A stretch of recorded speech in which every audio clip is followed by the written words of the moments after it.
और अगली खबर चंडीगढ़ से है। इनेलो राष्ट्रीय अध्यक्ष अभय चौटाला का बयान सामने आ रहा है। कांग्रेस की मेहरबानी से बीजेपी की सरकार बनी है। अभय का ये बयान, कागजों में विकास दिखाया गया, सरकार ने घोटालों पर यहां कार्रवाई नहीं की। शराब घोटाला की जांच यहां पर डस्टबिन में डाल दी गई है और यहां सरकार ने किसानों को कमजोर किया है। अभय चौटाला का यह बयान आपको बता रहे हैं। किसानों के खेतों से पानी नहीं निकाला, किसानों को मुआवजा तक नहीं दिया गया है। एसडीओ भर्ती में 90% लोग बाहर से लाए गए।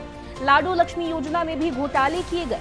हर महीने 2100 रुपए देने की बात कही थी, जिसको पूरा नहीं किया गया। मनरेगा का नाम बदलकर महात्मा गांधी का अपमान किया गया है। यहाँ पर अभय चौटाला का ये बयान जो है सामने आ रहा है।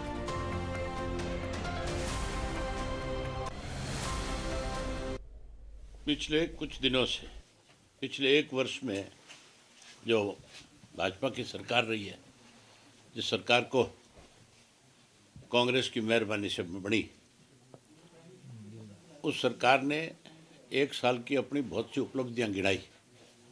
जो कमियां और खामियां थी उनका जिक्र नहीं किया, केवल जो कागजों में इन्होंने खाना पूर्ति करी उसके बारे में आपके बीच में चर्चा करी।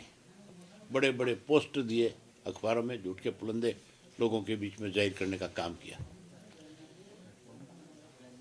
इस सरकार में एक साल में और नए घोटाले हुए।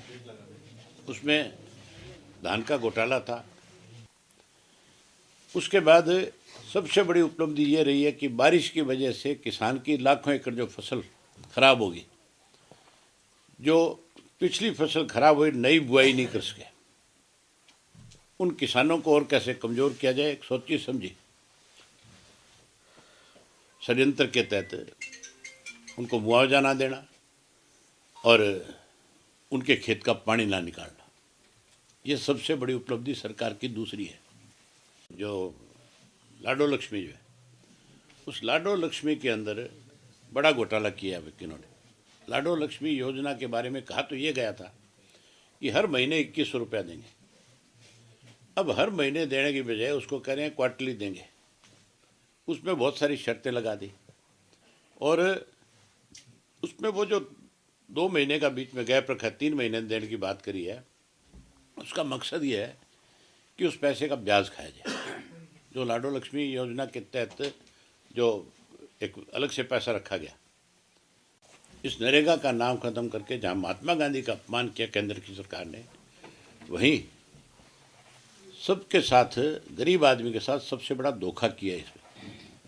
नरेगा का पहले जो पैसा था वो 100 दिन का पैसा केंद्र की सरकार की तरफ से आता था और 100 जिलों में जाता था और 100% पेमेंट जो है सारी की सारी केंद्र की सरकार से आती थी। अब उसमें शर्त लगा दी 40% और 60% के रेशो की, कि उसका 40% प्रदेश की सरकार देगी।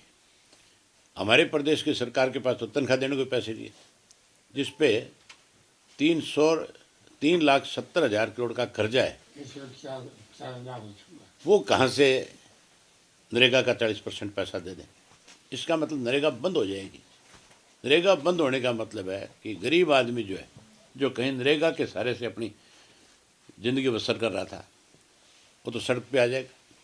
उसके पास तो कोई काम होगा ही नहीं।